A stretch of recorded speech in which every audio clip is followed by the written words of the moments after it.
ಉದ್ಯಮಿ ದಾನಿ ಹಾಗೂ ಸಮಾಜ ಸೇವಕ ಮಹಾದೇವ ವಿ ಕರ್ಮಾರಿ ಅವರ ಸಾಧನೆಗಳನ್ನು ಸ್ಮರಿಸಿ ಸ್ನೇಹಿತರು ಮತ್ತು ಅಭಿಮಾನಿಗಳ ವತಿಯಿಂದ ಇತ್ತೀಚೆಗೆ ಹುಬ್ಬಳ್ಳಿಯ ಖಾಸಗಿ ಹೋಟೆಲ್ನಲ್ಲಿ ಸನ್ಮಾನ ಸಮಾರಂಭ ಆಯೋಜಿಸಲಾಗಿತ್ತು.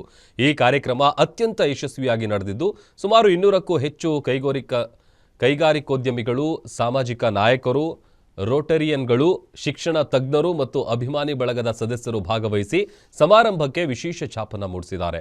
ಕಾರ್ಯಕ್ರಮವನ್ನು ಉದ್ದೇಶಿಸಿ ವಿಭವ ಗ್ರೂಪ್ನ ಸಿಇಒ ಎಚ್.ಎನ್. ನಂದಕುಮಾರ್ ಅವರು ಮಾತನಾಡಿ, ಕರ್ಮಾರಿ ಅವರು ಸಾಮಾನ್ಯ ವ್ಯಕ್ತಿಯಾಗಿ ತಮ್ಮ ವೃತ್ತಿ ಜೀವನ ಆರಂಭಿಸಿ ಹೇಗೆ ಈ ಪ್ರದೇಶದ ಉತ್ಪಾದನಾ ಕ್ಷೇತ್ರದಲ್ಲಿ ಪ್ರವರ್ತಕರಾದರು ಅನ್ನೋದನ್ನು ಎಕ್ಸ್ಪ್ಲೇನ್ ಮಾಡಿದ್ದಾರೆ. ಇನ್ನು 1962ರಲ್ಲಿ ತಮ್ಮ ವೃತ್ತಿ ಜೀವನ ಆರಂಭಿಸಿ 1991ರಲ್ಲಿ ಭಾರತದ ಆರ್ಥಿಕ ಉದಾರೀಕರಣದ ಸಮಯದಲ್ಲಿ Karnataka Conveyors and Systems Private Limited ಸ್ಥಾಪಿಸಿದ್ದನ್ನು ನೆನಪಿಸಿಕೊಂಡಿದ್ದಾರೆ.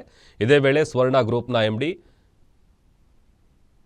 ಚಿ ಗುರುಪತಿ ವಿಎಸ್ವಿ ಪ್ರಸಾದ್ ಅವರಿಗೂ ಸನ್ಮಾನ ಮಾಡಲಾಯಿತು. ಪ್ರಸಾದ್ ಅವರ 60 ವರ್ಷಗಳ ಸಮಾಜ ಸೇವೆಯನ್ನು ಸ್ಮರಿಸಿ ಅವರನ್ನು ಕೂಡ ಗೌರವಿಸಲಾಯಿತು. ಈ ವೇಳೆ ಮಾತನಾಡಿದ ವಿಎಸ್ವಿ ಪ್ರಸಾದ್, ಶ್ರೀಯುತ ಕರ್ಮಾರಿ ಅವರ ಸಾಧನೆಗಳನ್ನು ಸ್ಮರಿಸಿದ್ದಾರೆ. ಕರ್ಮಾರಿ ಅವರ ನಮ್ರತೆಯನ್ನು ಕೊಂಡಾಡಿದ ಪ್ರಸಾದ್ ಅವರು, ಕರ್ಮಾರಿ ಅವರು ದೀರ್ಘಾಯುಷ್ಯ ಹೊಂದಲಿ ಹಾಗೂ ಸಮಾಜ ಸೇವೆಯಲ್ಲಿ ಸಕ್ರಿಯರಾಗಿರಲಿ ಅಂತೇಳಿ ಶುಭ ಹಾರೈಸಿದ್ದಾರೆ.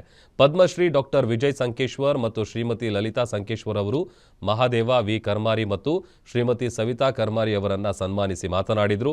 82 ವರ್ಷ ವಯಸ್ಸಿನಲ್ಲೂ ಶಕ್ತಿಯುತರಾಗಿ, ದೂರದೃಷ್ಟಿಯುಳ್ಳವರಾಗಿ ಉತ್ತರ ಕರ್ನಾಟಕದ ಕೈಗಾರಿಕಾ ಪರಿಸರವನ್ನು ಬಲಪಡಿಸ್ತಾ ಇರೋದನ್ನು ಶ್ಲಾಘಿಸಿದ್ದಾರೆ.